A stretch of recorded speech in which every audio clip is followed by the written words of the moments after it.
Government को ये कहा गया रियल एस्टेट में जो पैसा जा रहा है इसको आप डाइवर्ट करें, लाइक स्टॉक एक्सचेंज है, उसके अलावा इंडस्ट्रीज हैं, उसके अंदर करें। हमने जो देखा है बहुत सारे मामलात में कि लोग अच्छी नीयत के साथ प्रोजेक्ट शुरू करते हैं, अच्छे लोग होते हैं वो, लेकिन वो आगे चल के फंड्स को मिसमैनेज करते हैं, जिसकी वजह से वो बाकी सब लोगों को एक्चुअली हमारे यहाँ ओवरसीज लोगों का बड़ा कंट्रीब्यूशन होता है यहाँ की रियल एस्टेट मार्केट में। वो थोड़ा सा पिछले 1-2 साल में कम हुआ था पॉलिटिकल इंस्टेबिलिटी की वजह से। हम अभी तक सेठ कल्चर से बाहर नहीं निकलते। एक कंपनी का मालिक होता है, एक कंपनी में अकाउंटेंट होता है और एक ऑफिस बॉय होता है। वो इन 3 लोगों के सर पे वो पूरी कंपनी चल रही होती है। बाकी सारा स्टाफ इजाफी होता है, वो आता जाता रहता है। आपको डीएचए की परफॉर्मेंस बहुत अच्छी, वे बेटर नजर आती है, और डीएचए के अंदर अगर आप प्रोजेक्ट कर रहे हैं तो आपको कोई हर्डल्स नहीं आते। रियल एस्टेट इन्वेस्टमेंट ट्रस्ट जो है रीट है। अभी रीट पे लोगों का एतमाद किस वजह से होता है कि एक एक चीज उसकी ट्रांसपेरेंट होती है आपके सामने, आप कभी भी हर चीज देख सकते हैं, सारा कुछ आपको पता है क्या उसमें हो रहा है। अभी जितना इनोवेशन टेक्नोलॉजी में हो चुकी है, इसको आप इंटीग्रेट करके तो बहुत बड़े फायदे ले सकते हैं। जैसे अब आपको फिजिकली किसी भी प्रोजेक्ट का साइट विजिट करने की जरूरत नहीं है, आपके पास वर्चुअल विजिट्स मौजूद, आप वर्चुअल टूर कर सकते हैं। जी अस्सलाम वालेकुम, तनवीर मुगल हेयर। आज की पॉडकास्ट में हमारे साथ हमारे मेहमान खुसूसी हैं मिस्टर शहजाद आसिफ जावेद साहब। शहजाद आसिफ जावेद भाई के साथ मेरा ताल्लुक बहुत अरसा पहले रियल एस्टेट बिजनेस क्लब के एक इवेंट में इनके साथ मेरी मुलाकात हुई, और उसके बाद इन्होंने बीइंग सीनियर एक बड़े भाई के नाते मेरे साथ वहां से चलना शुरू हुआ, और हमेशा इनकी गाइडेंस, इनकी चीजें मेरे काम आती रही। शहजाद भाई जो है वो तकरीबन 20 से 25 साल माशाल्लाह मार्केट के अंदर इन्होंने लगाए हैं। मुख्तलिफ मार्केटिंग कंपनीज इन्होंने चलाई हैं, मुख्तलिफ कंस्ट्रक्शन के प्रोजेक्ट्स इन्होंने मुकम्मल किए हैं, और आज माशाल्लाह ये कॉर्पोरेट गवर्नेंस जो है वो पढ़ के उसके भी सर्टिफाइड हो चुके हुए हैं, प्लस MQM के इस्लामाबाद रीजन के प्रेसिडेंट भी हैं, एंड मैनी मोर, बहुत सारी और चीजें माशाल्लाह इनकी प्रोफाइल के ऊपर है, जो हम अभी ड्यूरिंग गुफ्तगू आपके भी इल्म में आ जाएगा। तो आज हमने शहजाद भाई को दावत दी है ताकि इनके इल्म से और इनकी इनसाइट से हम रियल एस्टेट बिजनेस क्लब के जो मेंबर्स हैं और जो हमारे चैनल से फायदा उठाने वाले लोग हैं, उनके लिए कोई और मुफीद गुफ्तगू इनसे रखी है, जिससे इंशाल्लाह मिल के फायदा उठाएंगे। जी अस्सलाम वालेकुम शहजाद भाई। वालेकुम अस्सलाम तनवीर भाई, आपका बहुत बहुत शुक्रिया सर। और आपने इतना ही हमें सीनियर बना दिया, मुझे लगता है कि सीनियर सिटीजन नाम है कहना शुरू कर दें। सर नहीं, आप सीनियर है, बिजनेस में सीनियर है सर। तो ये आपका जो इनिशिएटिव था रियल एस्टेट बिजनेस क्लब का, ये मुझे हमेशा से बहुत अच्छा लगता था, और माशाल्लाह आप इस फोरम से, इस प्लेटफॉर्म से आपने लोगों को बहुत आगाही प्रोवाइड की, मुख्तलिफ किस्म की आप ट्रेनिंग्स देते हैं और बहुत से मामलात हैं, और बहुत सी चीज़ें ऐसी हैं जो कि मेरे ख्याल में मोस्टली आप सारा कुछ ये फ्री ऑफ कॉस्ट आप कर रहे हैं। तो ये एक मैं समझता हूँ कि आप लोगों की खिदमत कर रहे हैं, मुआशरे में अपना हिस्सा डाल रहे हैं। अल्हम्दुलिल्लाह सर, यही मेरा जज्बा है कि इसी जज्बे से हम लोग काम कर रहे हैं। और शहजाद भाई, मैं आपका भी शुक्रिया अदा करता हूँ कि आपने अपना कीमती वक्त निकाला और आप आए, और इससे पहले भी जब भी मैंने आपको कहा कि हम बिजनेस क्लब के प्लेटफॉर्म पे आपको लाना चाहते हैं, आपने हमेशा जो है वो पॉजिटिव रिस्पॉन्स किया और हमेशा स्ट्रेंथन किया है मुझे हमारे इस आइडिया को। बहुत शुक्रिया। तो सबसे पहले शहजाद भाई, मैं ये चाहूंगा कि आप खुद से कुछ थोड़ा सा अपना तारुफ करवा दें कि रियल एस्टेट के साथ आपका क्या ताल्लुक है, क्योंकि मैं तो आपको बहुत अरसे से जानता हूँ, मुझे पता है आप पहले कंस्ट्रक्शन कंपनीज को माशाल्लाह चलाते रहे हैं, फिर उसके बाद आप रियल एस्टेट की तरफ आए। तो थोड़ा सा अगर आप एक शॉर्ट सा इंट्रोडक्शन अगर आप करा दे तो मेंबर्स के लिए समझना आसान होगा। जी बिल्कुल, मेरा जो बैकग्राउंड था पहले वो कंस्ट्रक्शन इंडस्ट्री से था, आल्दो कि मेरी आईटी डिग्री भी है मेरे पास, लेकिन मेरा कंस्ट्रक्शन में बैकग्राउंड था। मैंने कंस्ट्रक्शन में काम किया काफ़ी, फिर उसके बाद 2010 के बाद फिर प्रॉपर मैं रियल एस्टेट में आ गया। कुछ हमने रियल एस्टेट मार्केटिंग के प्रोजेक्ट किए, और अच्छा हमारा इस्लामाबाद से कराची तक हर जगह पे सेटअप थे, अच्छा हमारा काम था। और उसके बाद फिर मेरी जो कि एक्सपर्टीज़ है प्रोजेक्ट मैनेजमेंट की, तो इस वक्त फ़िलहाल मैं कंसल्टेंट हूँ को 3 से 4 मुख्तलिफ रियल एस्टेट प्रोजेक्ट्स हैं, उनके साथ एडवाइजरी रोल में हूँ इस वक्त मैं माशाल्लाह। और प्लस कॉर्पोरेट गवर्नेंस की मैंने ट्रेनिंग्स हैं मेरी, वो IBA कराची से मैंने उसकी 2 ट्रेनिंग्स ली हुई है कॉर्पोरेट गवर्नेंस की, उसके सर्टिफाइड हूँ। और प्लस सस्टेनेबल डेवलपमेंट, ये मेरी आप समझ लें स्पेशलिटी है।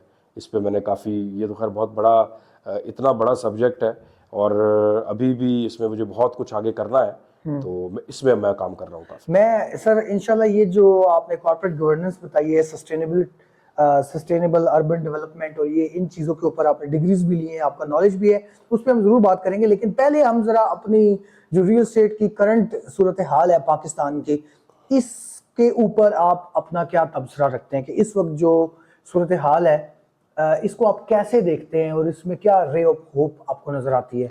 जी देखिए, मैं समझ रियल एस्टेट मार्केट को पिछले 2 साल से बहुत ही ज़बू हाली का शिकार है। और उसकी वजह उसमें दो तीन चीज़ें हैं। एक तो ये जब से एंटी मनी लॉन्ड्रिंग रेगुलेशंस आई हैं उसमें बहुत ज़्यादा स्ट्रिक्ट कर दिया है। पहले यहाँ पे हमारे यहाँ कैश हैंडलिंग बहुत ज़्यादा होती थी। रियल एस्टेट में पैसा पैसा मोस्टली लोग कैश में ही लगाते थे।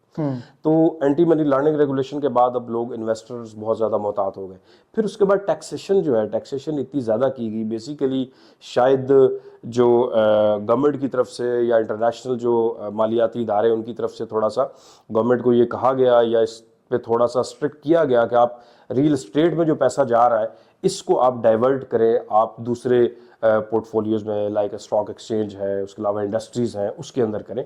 तो मुझे ये भी लगता है कि एक ये भी रीज़न रहा है रियल एस्टेट को थोड़ा सा इग्नोर करने का। फिर दूसरी बात ये कि रियल एस्टेट एक्चुअली हमारी कंस्ट्रक्शन एंड रियल एस्टेट ये दो सेपरेट इंडस्ट्रीज हैं जिनको हम इकट्ठा गिनते हैं एक ही। कंस्ट्रक्शन अलग इंडस्ट्री है, एसोसिएटेड ज़रूर है वो रियल एस्टेट से।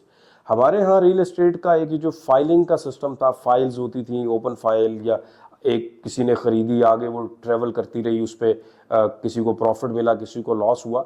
तो ये बेसिकली ये कोई हेल्दी बिजनेस नहीं था। इसमें बहुत ज़्यादा लोगों ने पैसे लूज किए जिसकी वजह से लोगों का रियल एस्टेट पे थोड़ा इंटरेस्ट भी कम, थोड़ा एतमाद भी कम हुआ उसकी वजह से। और उसका जिम्मेदार भी मैं रेगुलेटर को ठहराता हूँ कि ये रेगुलेटर का काम है। जब आप किसी भी रियल एस्टेट प्रोजेक्ट को एनओसी दे रहे होते तो आप उसके साथ एस्क्रो अकाउंट खोलें ताकि पेमेंट अमाउंट उसके अंदर आए और उसमें से जहाँ जहाँ उस अमाउंट ने यूज़ होना है उसकी जो यूटिलाइजेशन पहले कॉन्ट्रैक्ट में हुई है वही यूटिलाइजेशन होगी। क्योंकि सबसे ज़्यादा प्रॉब्लम भी यहाँ पे प्राइवेट बिल्डर डेवलपर के साथ ये आता है जिसको कि कैटर करना बहुत ज़रूरी है और ये रेगुलेटर का काम है। लेकिन ये रेगुलेटर इसको करते नहीं है। उसकी वजह ये है कि हमारे इक़्तिदार में बैठे हुए बहुत से लोग माशाल्लाह रियल एस्टेट डेवलपर या किसी न किसी वाले से बिल्डर हैं या उस कारोबार से वाबस्ता ज़रूर है। तो उसके लिए स्ट्रिक्ट रेगुलेशंस जब भी आती हैं तो फिर उसको वहीं पे रोक दिया जाता है। So these are the reasons जिसकी वजह से आप समझते हैं कि इस वक्त जो हमारी मार्केट की सूरत हाल है और जो ओवरसीज लोगों का बिहेवियर है इस वक्त मार्केट के साथ, उसको आप कैसे देखते हैं? जी, ओवरसीज़ लोगों का बड़ा कंट्रीब्यूशन होता है यहाँ की रियल एस्टेट मार्केट में। और मैं समझता हूँ कि वो थोड़ा सा पिछले 1-2 साल में कम हुआ था पॉलिटिकल इंस्टेबिलिटी की वजह से। अब रिसेंटली कोई पिछले 6 से 8 महीने में थोड़े मामलात पॉलिटिकली बेहतर हुए।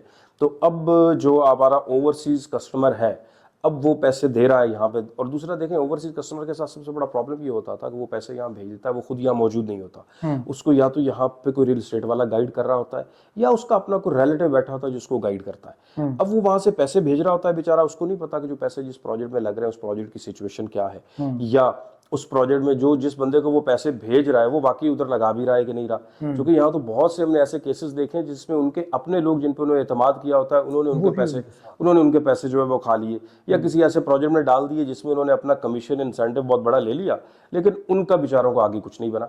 तो अब मैं समझता हूँ अब गवर्नमेंट ने इस पर काफ़ी ऐसे इनिशिएटिव लिए हैं कि जो आपके ओवरसीज इन्वेस्टर है उसको थोड़ी सिक्योरिटी होगी उसमें कि ओवरसीज उसको ऑनलाइन ऐसी चीज़ें मिल रही हैं जिसमें वो चीज़ें वेरीफाई कर सकता है।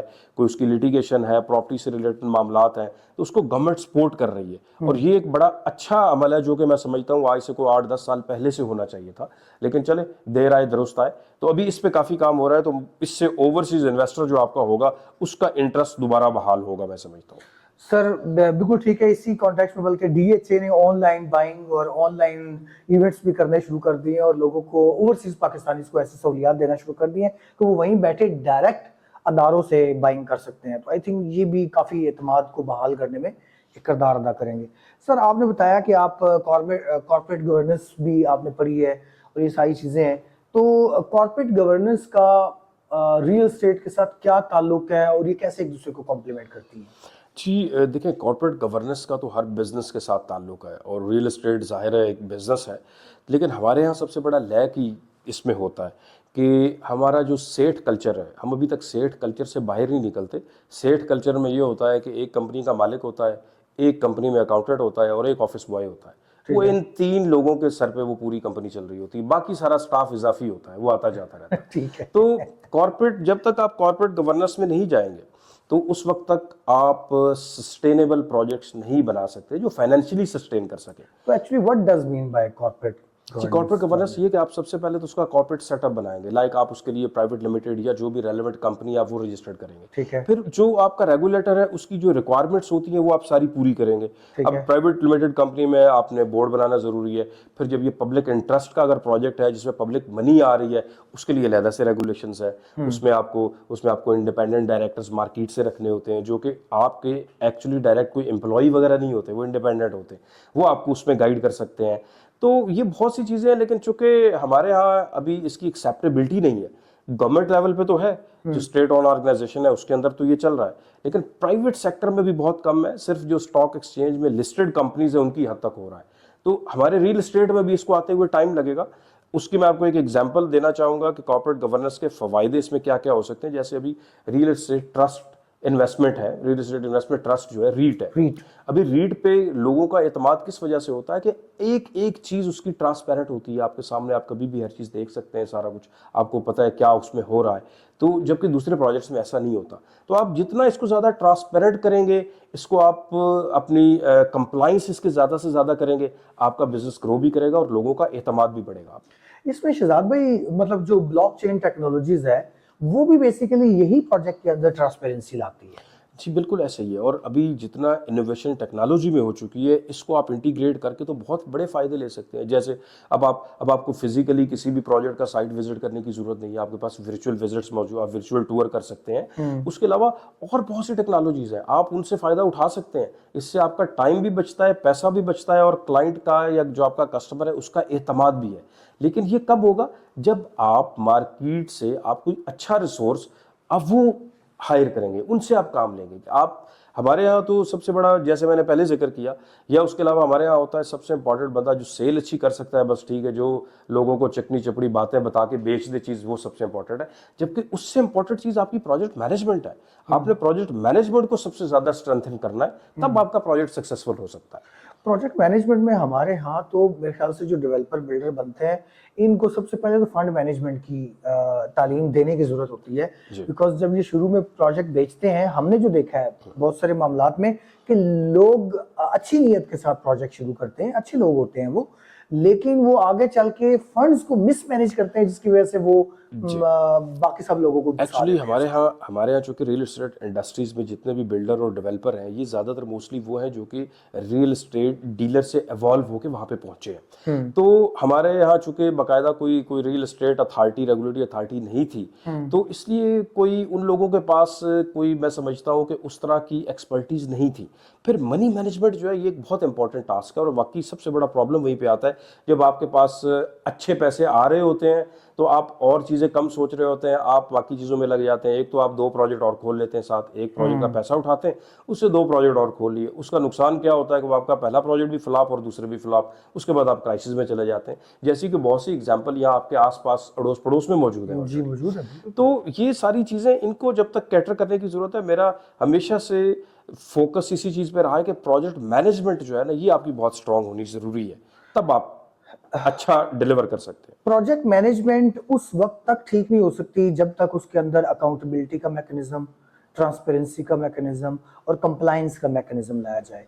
ये 3-4 चीजें हम कैसे इंश्योर करेंगे कि ये पाकिस्तान की मार्केट के अंदर हम इसको लेके आए? सर ये सब तो प्रोजेक्ट मैनेजमेंट का पार्ट होगा ना।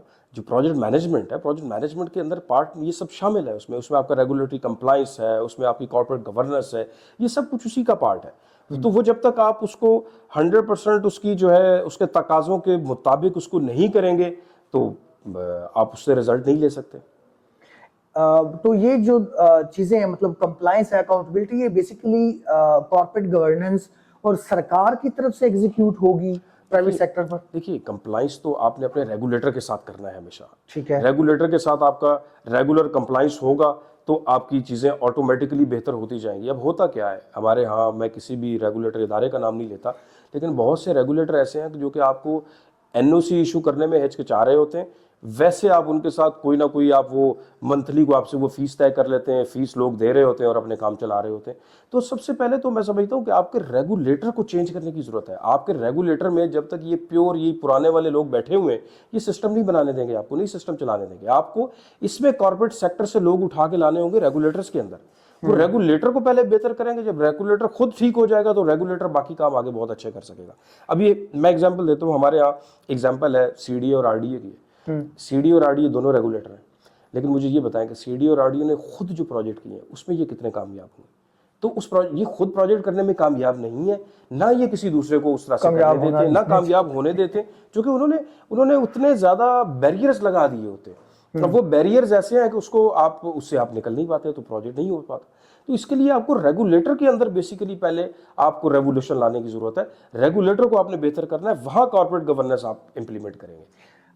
सर वैसे अगर देखा जाए तो हमारे मुल्क में इस वक्त सबसे बेस्ट रेगुलेटर डीएचए है।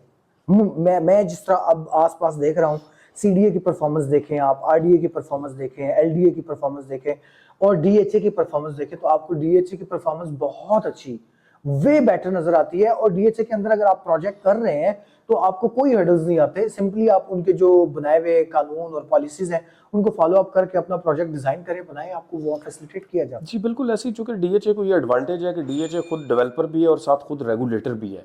तो डीएचए के लिए और खुद कामयाबी से प्रोजेक्ट डिलीवर भी किए हुए हैं। तो डीएचए के लिए इस तरह की आपको फैसिलिटेट करना बहुत आसान है। वहां पे आपको वन विंडो ऑपरेशन पे सब कुछ चीजें मिल जाती हैं, जो कि बाकी रेगुलेटर में अनफॉर्चुनेटली ऐसा नहीं है। बाकी रेगुलेटर्स के अंदर चूंकि रूटीन की जो ब्यूरोक्रेसी है उसी का अमल दखल है, तो वो फिर सारे मामलात में वो रुकावट है सबसे बड़ी। और फिर एक और है, डीएचए के अंदर जो लोग बैठे हुए हैं वहां चूंकि ट्रांसपेरेंसी का सिस्टम बहुत अच्छा है। लोग जो भी फैसला डिसीजंस लेते हैं उस पे उनको कोई एडवर्स एक्शन की भी उतना ज़्यादा खतरा नहीं होता जितना कि दूसरा रेगुलेटर तो इस मामले में वो कोई भी फाइल साइन करते हुए इसलिए भी डरता है कि कल को उसके ऊपर कोई एडवर्स एक्शन भी उसका हो सकता है। तो ये इसीलिए मैं जो कॉर्पोरेट गवर्नेंस के लोग वहां पे लाना और जो स्टैंडर्ड ब्यूरोक्रेसी है इसकी बजाय वहां कॉर्पोरेट गवर्नेंस के लोग आप बिठाएं या उस फील्ड के एक्सपर्ट लोग आप बिठाएंगे तो आपका काम बेहतर चल सकता है। तो बाकी रेगुलेटर भी अगर ये मेहनत करें तो सीडीए आरडीए बिल्कुल ये वो काम कर सकते हैं, लेकिन उसके लिए आपको इनमें बहुत बड़े पैमाने पे सारी तब्दीलियों की जरूरत होगी। इसका पूरा सिस्टम आपको चेंज करना पड़ेगा। सर बहुत शुक्रिया। आपकी नज़र जो है वो अदारों के ऊपर, इनकी सारी पॉलिसीज चीज़ों को बड़ी अच्छी अंडरस्टैंडिंग है माशाल्लाह आपकी।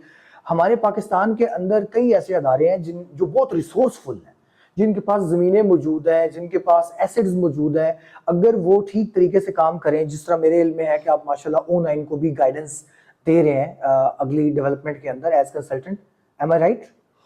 जी बिल्कुल, हमारा उनके साथ एक एसोसिएशन है और अभी देखते हैं इंशाल्लाह आगे नए जो प्रोजेक्ट्स वगैरह उनके आ रहे हैं उसमें किस तरह से हम उसमें आप हेल्प कर सकते हैं। तो मतलब जो पाकिस्तान के अंदर जितने बाकी अदारे हैं उन अदारों के अंदर भी इस तरह के बहुत सारे गैप्स मौजूद हैं, जिनमें आपने कहा कि एक स्टैंडर्ड ब्यूरोक्रेसी किस्म का एक जो है वो फ्रेमवर्क है जो कि इफेक्टिव नहीं है।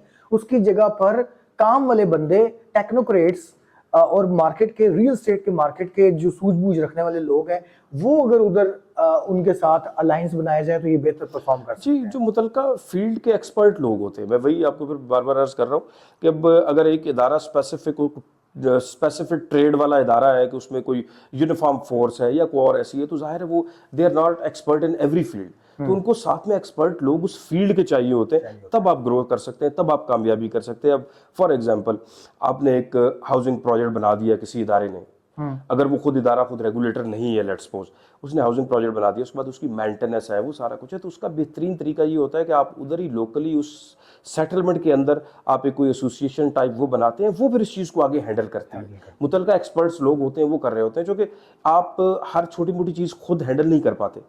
तो इसमें फिर अगेन ये वही चीज़ आ जाती है, या अगेन कॉर्पोरेट गवर्नेंस वाला मैटर इसके अंदर भी आ गया हर जगह पे। तो जब तक आप जिस काम के लिए जो मुनासिब आदमी है उसको ये काम नहीं देंगे तो उस वक्त तक काम नहीं हो पाएगा। शहजाद भाई बहुत अच्छी बात की, बल्कि आपकी ये बात करते हुए मेरे ज़हन में आया कि अब हम इस्लामाबाद के अंदर देखें या बहरिया के अंदर बाकी जगहों में देखें, बिल्डिंग्स बनने के बाद एक सेंट्रल मैनेजमेंट की जरूरत होती है। जिन बिल्डिंग्स में सेंट्रल मैनेजमेंट मौजूद है, जो उस बिल्डिंग की सफाई, जो उस बिल्डिंग की मेंटेनेंस, जो उस बिल्डिंग के अंदर कोड ऑफ एथिक्स को एग्जीक्यूट रखती है, उन बिल्डिंग्स के rate comparatively to that building जो शायद दिखने में उससे ज्यादा खूबसूरत और आर्किटेक्चर में उससे ज्यादा प्यारी होगी, लेकिन अगर उसमें सेंट्रल मैनेजमेंट नहीं है तो उसके रेट गिर जाते हैं और इस जिसके अंदर ये चीज चल रही होती है वो बहुत अच्छा हो जाता है। हमारे इर्द गिर्द बहुत सारी ऐसी एग्जाम्पल। जी बिल्कुल ऐसे ही है। और मैं इसीलिए मैं रीट को बार बार मैं इसीलिए उसका जिक्र करता हूँ कि रीट में ये चीज़ है, खास तौर पे रेंटल रीट में, उसमें चूंकि रीट मैनेजमेंट कंपनी खुद उसको मैनेज कर रही होती है तो उसको बहुत अच्छा मैनेज करते हैं। यहाँ पे भी हमारे पास एग्जांपल्स मौजूद है कि प्राइवेट बिल्डर्स ने बिल्डिंग बनाई और उसको बहुत अच्छा मैनेज किया। यस, तो वहाँ सारी सहूलियात फैसिलिटीज वो आपको थोड़ी एग्जांपल्स जी है लेकिन है। लेकिन एग्जांपल्स हैं। उसकी बजाय ऐसी एग्जांपल्स भी हैं जो बहुत अच्छी बिल्डिंग बनी, state of the art building बनी, लेकिन वो मेंटेन नहीं हो पाई, तो उसके बाद उसकी रीसेल भी डाउन हुई, उसकी रेंटल वैल्यू भी डाउन हुई। तो ये बिल्कुल ये एग्जांपल है मार्केट में ऐसे। सर अभी मैं अपने नेक्स्ट टॉपिक की तरफ जाता हूँ। आप के साथ गुफ्तगू में पता चला था कि आप सस्टेनेबल डेवलपमेंट और पार्लियामेंट के अंदर भी आप अपना एक पॉजिटिव रोल प्ले कर रहे हैं। तो सबसे पहले मुझे बताएं कि ग्रीन लाइसेंसिंग एक टर्मिनोलॉजी जो है वो रियल स्टेट में हमारे पाकिस्तान में पहली दफ़ा इंट्रोड्यूस हो रही है और इस पे आपने बताया था कि पार्लियामेंट में कुछ काम हो रहा है। व्हाट इज़ ग्रीन लाइसेंसिंग और इस पे क्या काम हो रहा है इस वक्त पाकिस्तान? देखिए, इस वक्त सबसे बड़ा जो दुनिया को चैलेंज दरपेश है वो है क्लाइमेट चेंज का। राइट। और ग्रीन लाइसेंसिंग ये है कि हम कोई भी अगर आप नई बिल्डिंग बनाने जा रहे हैं, हाई राइज बिल्डिंग बना रहे हैं, तो वो आपकी हाई राइज बिल्डिंग इस एनवायरनमेंट को कितना डैमेज करती है, उस चीज़ को आप कैसे कंट्रोल करते हैं। उसके बाद आपके पास वहाँ पानी की सप्लाई का और पानी को स्टोर करने का क्या प्रोसीजर है।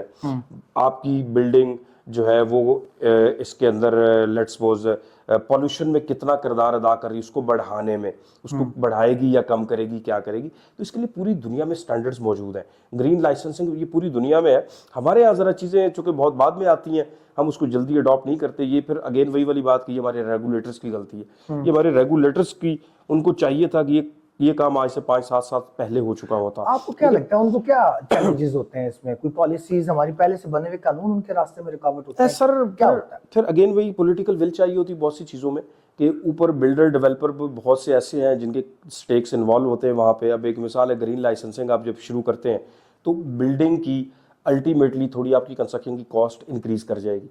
तो जब कॉस्ट इंक्रीज करेगी तो जाहिर है आपको सेल्स में शायद उतना आपको उतना अच्छा रिस्पॉन्स ना मिल सके जब आप एक महंगी चीज बेच प्रॉफिट रहे हो। मार्जिन थोड़े कम हो जी जाते हैं वो सर। कम हो जाएंगे, लेकिन ये बहुत ज़रूरी चीज़ है आगे। सर आप अपनी नस्लों के लिए आप इन्वायरमेंट के साथ क्या करने जा रहे हैं, आप उस इन्वायरमेंट के लिए कितना अच्छा काम करेंगे, ये बहुत ज़रूरी है। फिर आप जो मटेरियल उसमें यूज़ करते हैं, उस मटेरियल का कार्बन फुटप्रिंट कितना है। अब जैसे मैं छोटी सी एग्जांपल दे देता हूँ, एक ईंट है। ईंट को हम समझते हैं कि यार ये तो मिट्टी की बनी हुई चीज़ है, इसमें तो कोई ऐसा चीज़ इस्तेमाल ही नहीं हुई, लेकिन एक ईंट का जो कार्बन फुटप्रिंट है ना, उसका कार्बन फुटप्रिंट उसके वजन से बहुत ज़्यादा है। कि कोयला धुआं निकल रहा होता है, कोयला कानों से निकलता है, सबसे पहले वहां कार्बन का अखराज हुआ, कोयला ट्रक में लादा गया, ट्रक ने कितनी कार्बन अखराज की वहां तक आते हुए कोयला लेके, फिर वो कोयला भट्ठे में जलाया गया, वहां कितना कार्बन अखराज हुआ, फिर उस भट्टे में जो मजदूर काम कर रहे हैं उनकी सेहत पे कितना उसका इम्पैक्ट हुआ। क्योंकि सस्टेनेबल डेवलपमेंट में जब हम देखते हैं तो ये मल्टीपल चीजें हैं, इसमें उनकी सेहत का इम्पैक्ट भी आएगा, फिर उनके वो जो वेजेस उनको कम मिल रहे हैं वो भी चीज आती है। फिर ये वहां से आप ट्रक पे लाद के अपने घर पे लेके आते हैं, तो वहां तक लाते हुए आप ये देख लें कि उस एक ईंट का कार्बन फुटप्रिंट कहाँ तक जा पहुंचता है।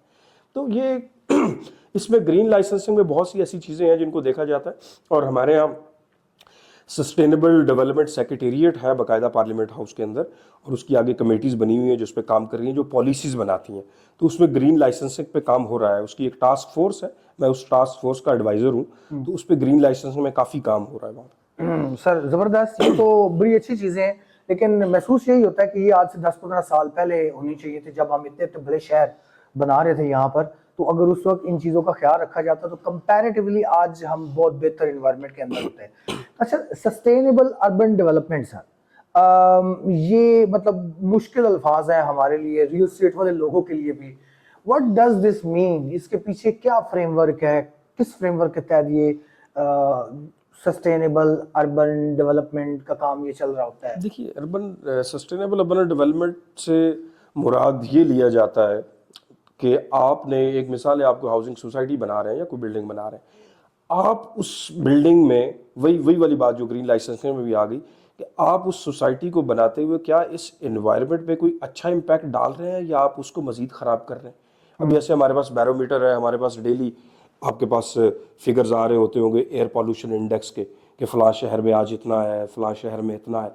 तो अगर आप वो ऐसी जो हाउसिंग सोसाइटी बना रहे हैं उसके अंदर आप रिन्यूएबल एनर्जी पे जाते हैं, आप दरख्त जो है, दरख्त आप नहीं काटते उसमें आप जो सड़कें बनाते हैं उसमें तारकोल वाली सड़क आप कम रखते हैं, स्मार्ट मैनेजमेंट करते हैं, तो आप इन्वायरमेंट को, आप वहाँ का एयर पॉल्यूशन इंडेक्स कितना कम करने में कामयाब होते हैं, ये डिपेंड करता है। फिर आप रिन्यूएबल रिसोर्सेज से एनर्जी प्रोड्यूस करते हैं, जैसे सोलर हो गया, दूसरे ज़राए हैं हमारे पास, उससे करते हैं, ताकि आपका इन्हिसार, ये जो हमारे यहाँ चूँकि ज़्यादातर मेजॉरिटी जो हमारे यहाँ बिजली आती है कोयले से आ रही है, तो आप ये वाली बिजली, कोयले वाली बिजली नहीं इस्तेमाल करते, तो ये, और आप वहाँ पे जो वाइल्ड लाइफ है उसको कितना सिक्योर करते हैं, फिर वहाँ के नेटिव ट्रीज कितने लगाते हैं, ये अर्बन प्लानिंग जो है, सस्टेनेबल अर्बन प्लानिंग, इसमें ये सारी चीज़ें आती हैं, ये सब कुछ कवर होता है इसके अंदर।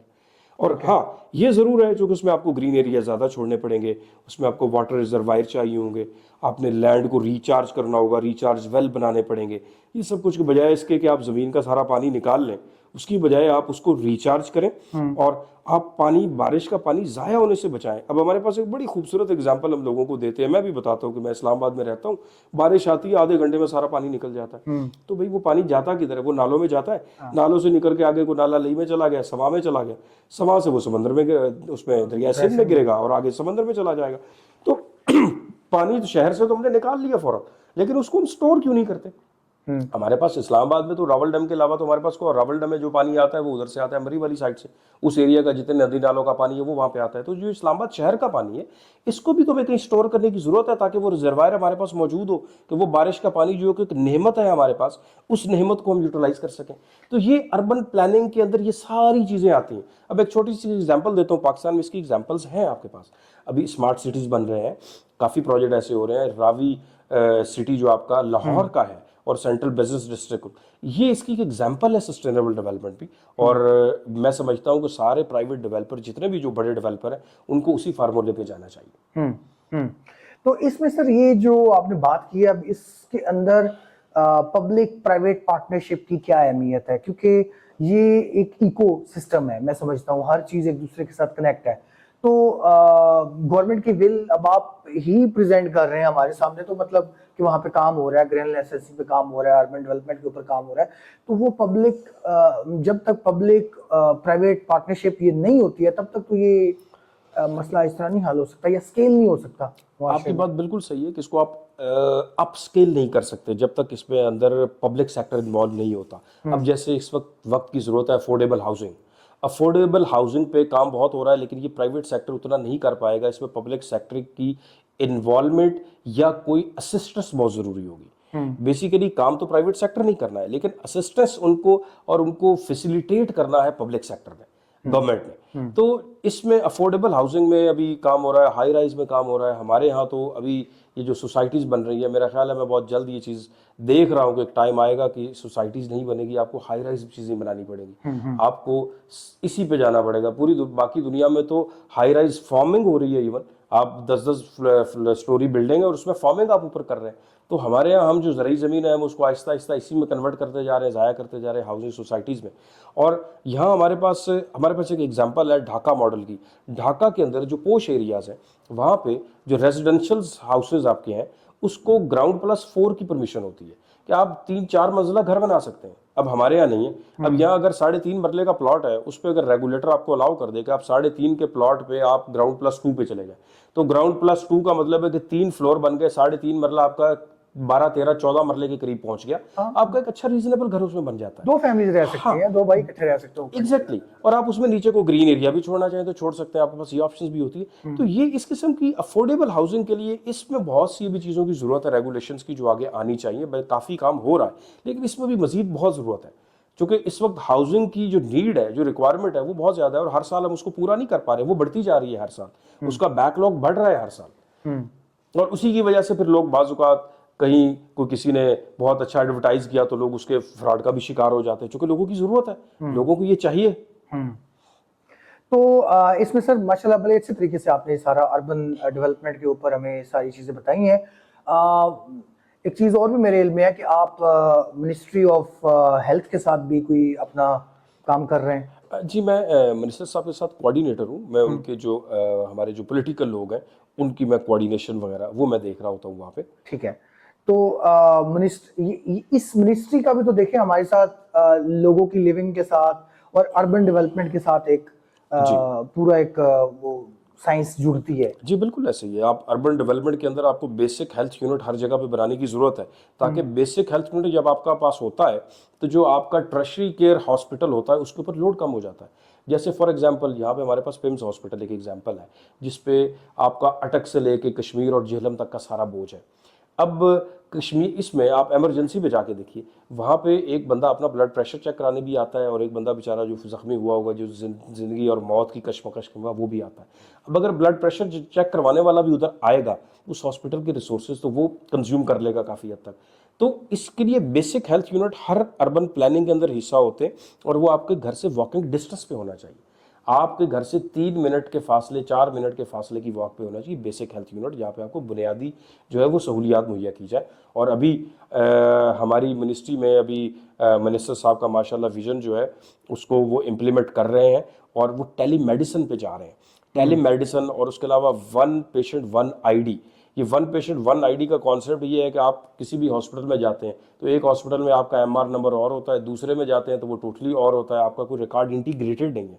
तो ये नादरा के साथ कोलैबोरेशन से एक इंटीग्रेटेड डाटाबेस बन रही है, जिसमें आप किसी भी हॉस्पिटल में जाएंगे, आपका जो वहाँ पे CNIC नंबर होगा ये आपका एमआर नंबर है। इससे आपका पूरी हिस्ट्री निकल आएगी कि आपने पहले क्या ट्रीटमेंट करवाया, आपने पहले क्या इलाज करवाया, क्या मेडिसिन ले रहे हैं, कौन सी आपने टेस्ट करवाए हुए हैं, सारा ये सब एक सिंगल जगह पे हर डॉक्टर के पास अवेलेबल होगा।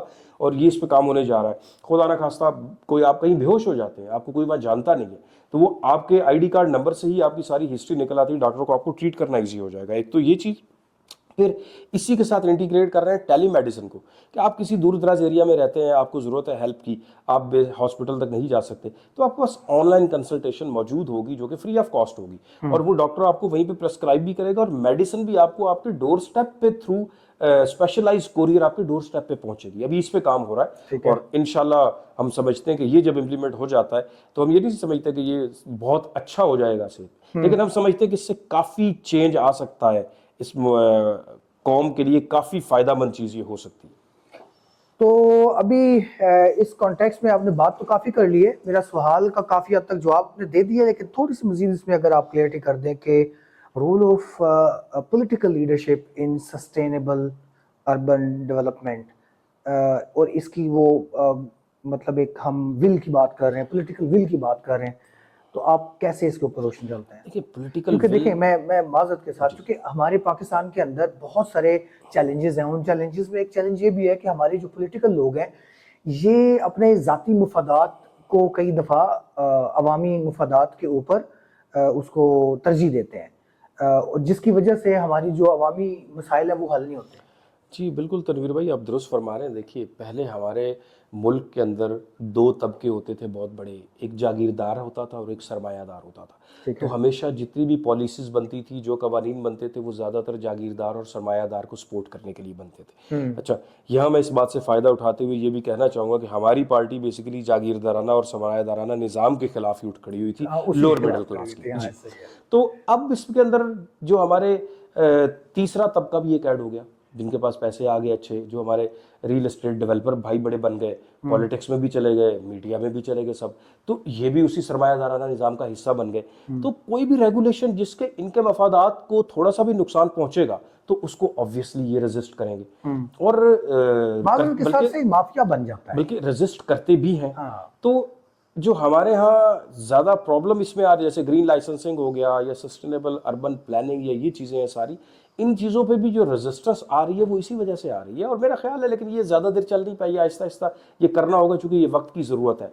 अभी एनवायरनमेंट का जो हाल है आपने देख लिया इस वक्त, जो मौसमियात की हमारे जो क्लाइमेट चेंज और उसका हम उससे जितना इफेक्ट हो, उससे जितना हम इफेक्ट हो रहे हैं जी, ये रेस्टोरेंट जो ओले पड़े हैं, जिसने गाड़ियाँ तोड़ी हैं, ये एक छोटी सी एग्जांपल है इसकी सर। ये तो बड़े बड़े बड़े सैलाब आ सकते हैं, बड़ा कुछ हो सकता है इसमें। ये तो हमें इस चीज़ से डरना चाहिए, जिसको कि हम बहुत, एनवायरनमेंट एक ऐसी चीज़ है जिसको हम सबसे ईजी लेते हैं। मैं अभी 2-3 दिन पहले एक जगह पे गया हुआ था, वहाँ क्लाइमेट चेंज पे एक सेमिनार था, बड़ी बड़ी बातें सबने की, मैंने भी की, लेकिन उसके बाद जब टेबल पे बैठा तो सामने प्लास्टिक की बोतल ही पड़ी हुई थी। तो प्लास्टिक की बोतल से हम पानी पी रहे थे, से नो टू प्लास्टिक के नारे भी लग रहे थे।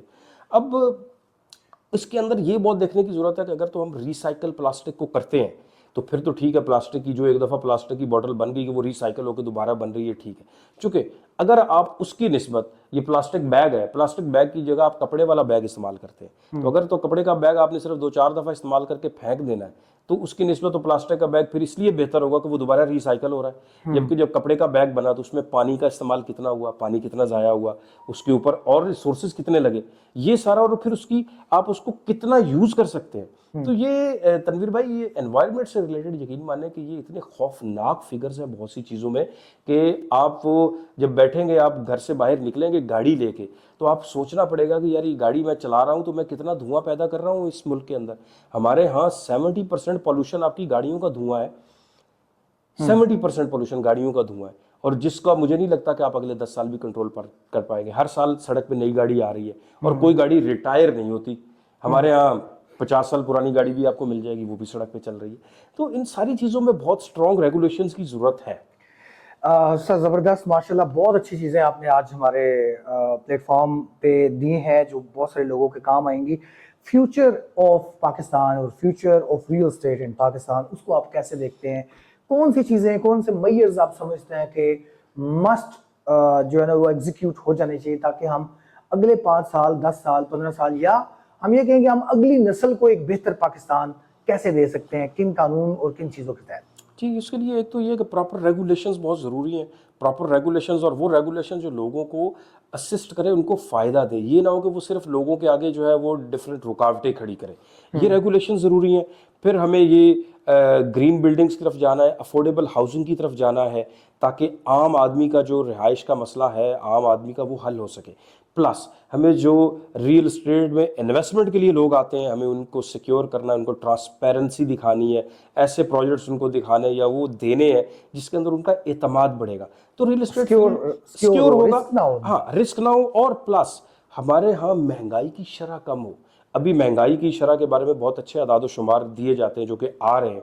अब इसमें भी बड़ी एक खूबसूरत बात है कि ये अदाद शुमार कैसे आते हैं। ये जो कि इतने फीसद होगी महंगाई की शरह, इसका बेंचमार्क है 2015 से ऑनवर्ड दिया हुआ कि 2015 जो साल था उससे अब इतनी महंगाई ज्यादा है या कम है, ये बेंचमार्क है। अच्छा, फिर उसको इदारा शुमारियात देखता है। पहले तो इसको फाइनेंस मिनिस्ट्री देखती थी, अब इदारा शुमारियात के पास है।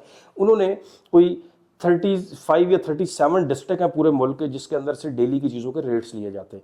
कुछ शहरों में 2-2 मार्केटों से रेट होता है, कुछ शहरों में 1 मार्केट से रेट होता है। 17 आपके डिस्ट्रिक्ट ऐसे हैं जिनमें रूरल के रेट लिए जाते हैं। अब मुझे बताइए कि इस्लामाबाद या पिंडी डिस्ट्रिक्ट है, पिंडी डिस्ट्रिक्ट में मैं रूरल का जो रेट है वो मैं जाके रवात से अगर ले लूँ तो रवात का रेट तो और मुझे मिलेगा, और अगर मैं आगे कहीं बहुत दूर दराज के गांव में जाऊंगी तो उसका यकीनन मुख्तलिफ होगा।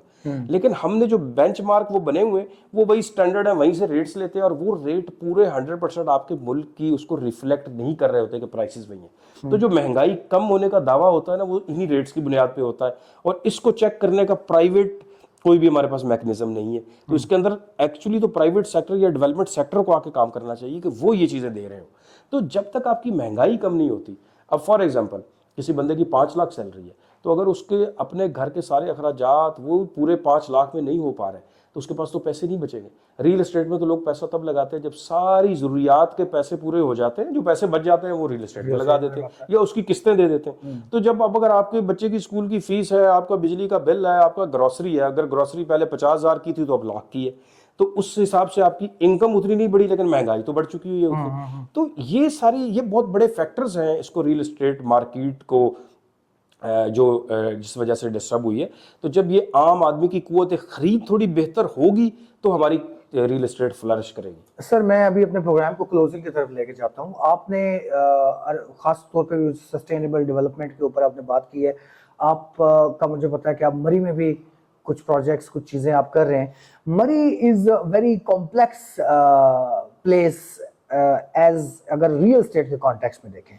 एक तो जो चीज़ मेरे इल्म में है कि वहाँ की ज़मीनों के अंदर पेचीदगी as compare to other cities of Pakistan बहुत ज़्यादा है। मतलब ज़मीन के मामलात ज़्यादा क्रिटिकल है। लाइक वहाँ पे शामलात हैं और शामलात के ऊपर कब्जे हैं, लोगों के पास मालकी नंबर किसी और की जगह के होते हैं और वो मालकी नंबर किसी और जगह का ट्रांसफ़र हो रहा है, कब्जा किसी और जगह का लोगों को मिल रहा है। प्लस फिर गवर्नमेंट के साथ जो एक कॉन्फ्लिक्ट है डेवलपर्स का, बिल्डर्स का। गवर्नमेंट अभी तक यहाँ अपने तरीके से काम कर रही है। अभी आपको पता है रिसेंटली कितने बाजार तोड़े हैं इन्होंने और कितनी चीज़ें की हैं, तो मरी को आप इस सारे कॉन्टेक्स्ट में कैसे देखते हैं? देखिए, मरी इस वक्त बहुत मुश्किल है मरी में बिजनेस। उसकी वजह मैं आपको बताता हूँ। उसकी वजह ये है कि एक तो गवर्नमेंट ने वहाँ पे अब आपको मैक्सिमम जो है 38 फुट से आप ऊपर नहीं जा सकते। 38 फुट का मतलब है ग्राउंड प्लस 3 है, आपकी ग्राउंड प्लस 3 है।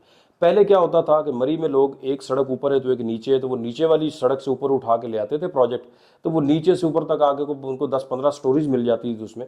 अब उसमें रेगुलेटर ने ये पाबंद किया हुआ है कि अगर आप नीचे से लेके आएंगे तो क्रॉस बीम डालेंगे, उसमें क्रॉस बीम्स होंगे कि आप उसको यूटिलाइज नहीं कर सकेंगे।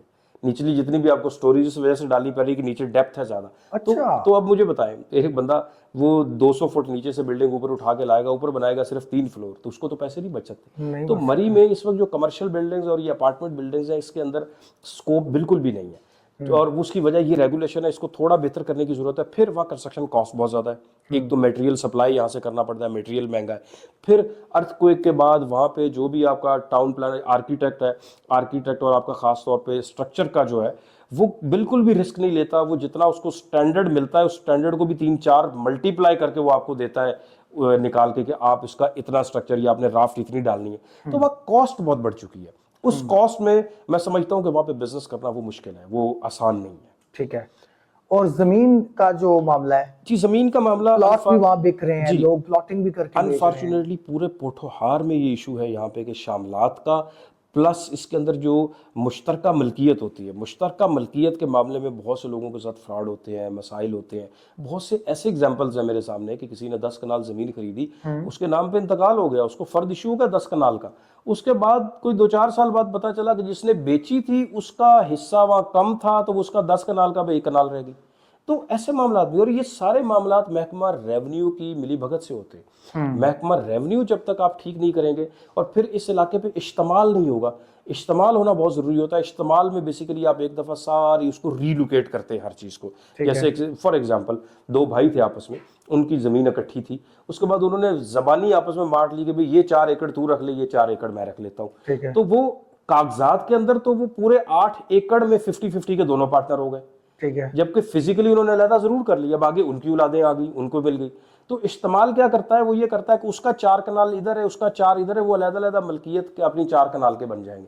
तो ये यहाँ पे होना बहुत जरूरी है एक दफा। ये जब तक ये नहीं होता, ये कॉम्प्लिकेशंस हैं। और ये चूंकि हम खुद इस फील्ड में काम कर रहे हैं, तो हमें बहुत कॉम्प्लिकेशन ऐसी पेश आती हैं जिससे नुकसान होता है उसका, इन्वेस्टर का जो ये प्रोजेक्ट करने जा रहा हो, डेवलपर का, ये काफी नुकसान होता है उस वजह से। टाइम जाया होता है जी, और एक्स्ट्रा आपकी एक बर्डन आपके ऊपर ऐड हो जाता है फाइनेंशियली इसका।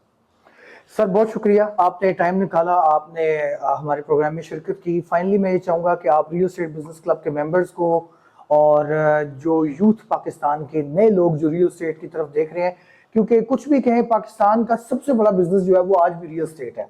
रेगुलेशन के बाद या फाइनेंशियल नाकाबंदी के बाद अब बहुत सारे चीज़ें इसमें रुकी हुई हैं, चल नहीं पा रही, लेकिन चलेंगी। अल्टीमेट पाकिस्तान में आज भी 1 करोड़ 20 लाख हाउसिंग यूनिट की कमी है।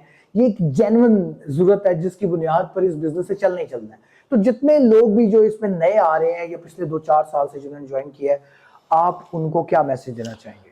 जी तनवीर भाई, अभी पहले हमारे यहाँ जो परसेप्शन एक बने होते थे ना, रियल एस्टेट परसेप्शन, खास तौर पे हमारे डीलर भाई का, वो बड़ा गलत परसेप्शन होता था कि अगर डीलर आपका दोस्त भाई भी है ना, तो ये आपको इसने कट लगाना है अच्छा खासा। और ये होता भी था, ऐसा हमने खुद देखा, हमने फेस किया खुद कि वो दरम्यान में कमीशन और कट के चक्कर में अच्छा खासा उसको नुकसान पहुंचाते हैं इन्वेस्टर को। लेकिन अब बड़ी खुशी की बात है कि मैं नए पढ़े लिखे लोग इस फील्ड में आते हुए देखता हूँ। अब सवाल ये है कि ये पढ़े लिखे लोग आके क्या यहाँ पे कॉर्पोरेट एथिक्स या इखलाकियात नई यहाँ पे बनाएंगे, या ये खुद उसी पे पुराने में कन्वर्ट हो जाएंगे।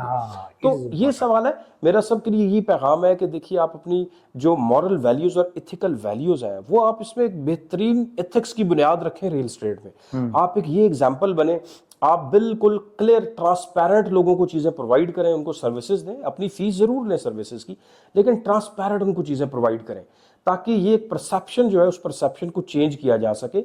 और जितना अपने आप को आप इक्विप्ड कर सकते हैं नॉलेज से, जितना आप अपनी ट्रेनिंग्स ले सकते हैं, ये सारी टेक्नोलॉजी से फ़ायदा उठा सकते हैं, ये सब आप ज़रूर उठाएं।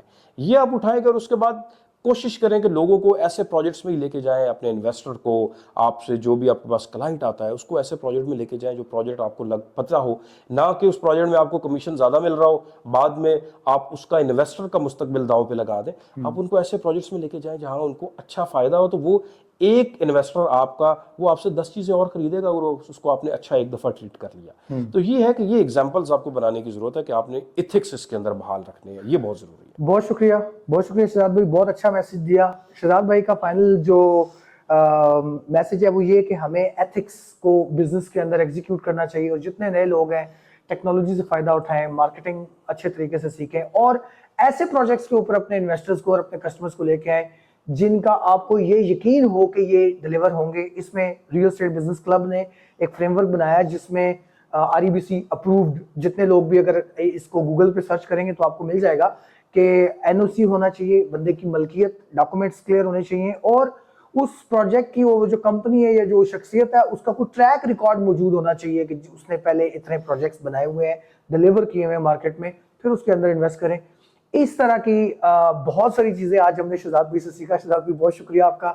और शहजाद भाई ने आज जो सस्टेनेबल डेवलपमेंट के ऊपर, कॉर्पोरेट गवर्नेंस के ऊपर, ग्रीन लाइसेंसिंग के ऊपर जो गुफ्तगू की, बातचीत की, this is the future of Pakistan, के आइंदा के लिए हमें अदारों का रवैया भी इन्हीं गाइडेंस के अंदर चेंज करना होगा, और प्राइवेट बिल्डर्स, प्राइवेट डेवलपर्स और पब्लिक को भी इन सारी चीज़ों में एंगेज करना होगा, ताकि हम अपने मुल्क को जहाँ तो इसकी रिहायशी ज़रूरियात पूरी करें, वहीं इसके इन्वायरमेंट को भी खूबसूरत और बेहतर बनाने के लिए अपना अपना किरदार अदा कर सकें। आज के पॉडकास्ट में इतना काफ़ी है। बहुत सारी चीज़ें हमने डिस्कस की। इंशाल्लाह नेक्स्ट पॉडकास्ट, नेक्स्ट टॉपिक के साथ, नेक्स्ट गेस्ट के साथ हम आपके सामने हाजिर होंगे। बहुत शुक्रिया।